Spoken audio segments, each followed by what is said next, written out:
World Cup BBC 5 Live, a play the Totally Football show with James Richardson. Audio Boom, audioboom.com. Game World Cup Daily. The Times, Acast. Top Flight Time Machine, World Cup, Acast. Touchline Fracas, SoundCloud. Hugh Wizzy's Mission to Moscow. Talksport, talksport.com. The World Cup is not for everyone, but I enjoy it. I like the silly significance of it all, the talking points, the jokes, the drama, the new personalities that emerge as heroes or villains from each match. I enjoy it, except when England play.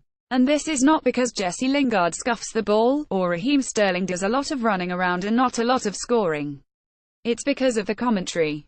Radio 5 Live's usually excellent pundits, with their expert analysis and informed yet exasperated sound bites, somehow magically disappear, replaced by some rabid England bots banging on about missed opportunities and should-have-been decisions, like overly proud parents watching their offspring in the school nativity. YISNT hour Marcus playing Joseph Head drop the baby Jesus bang in the manger. It's true that its commentators, John Murray and Chris Waddle in this instance, are better than those on TV, and in our house we often watch matches with the sound down and 5 live up. But even then, when it comes to England, it's horrible. Every single moment is skewed by nationalism and too high expectations. That was never a penalty. Should have been 6 goals, never mind 2. And, Harry's done it. He's done it for St George's.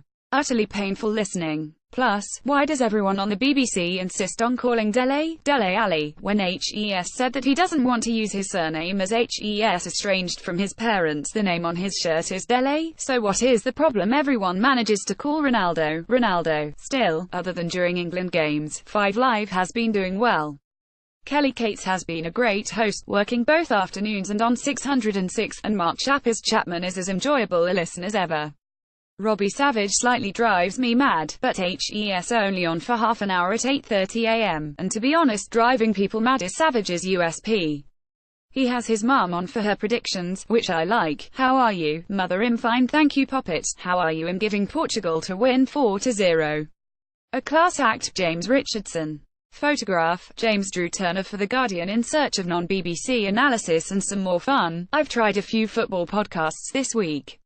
One of the best, and certainly one of the most popular, is the Totally Football Show with James Richardson. Richardson was presenter of The Guardian's football podcast for several years. The Guardian's football podcast, currently daily because of the World Cup, is still excellent without him, with Max Rusin taking over the hot seat. Richardson's new venture is a class act, smooth and fun. The pundits are on point without showing off, and interesting facts are woven into the show. It would be nice to get a few more women on there, but this is an excellent daily World Cup podcast. On the Game, from The Times, Natalie Sawyer presents, and thus far no listener has had a heart attack because of her womanness. It's straightforward and informative, but there's not many laughs. For those, try Top Flight Time Machine, World Cup. This features middle-aged white guys Sam Delaney and Andy Dawson going through past World Cups for stats and giggles. Doesn't sound like much, but this is a warm and very funny show. The show, about Italian 90, where they came up with a New England mascot, had me properly laughing. The mascot was called Mr. Sausage, if you want to know.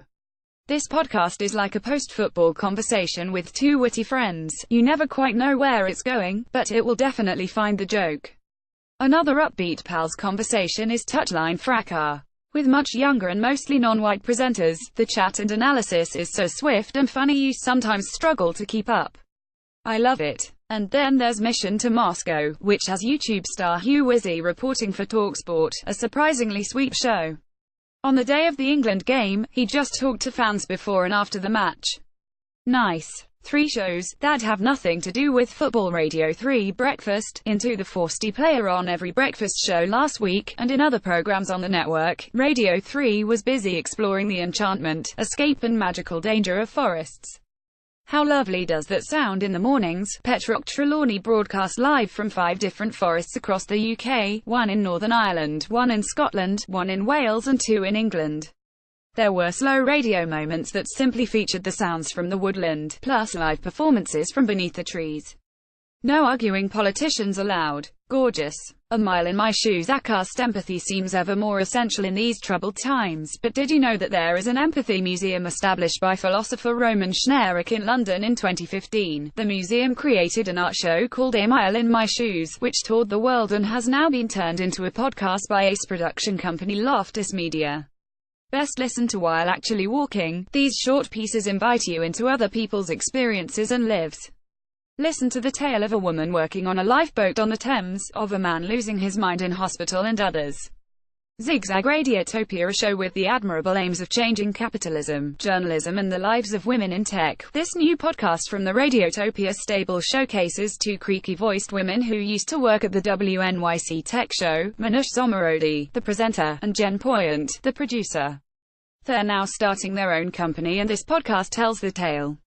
A mixture of recorded phone conversations, snippets of real-life chats and traditional tell-the-story presenting. Zigzag seems a little self-obsessed at first, but should get more exciting as it continues.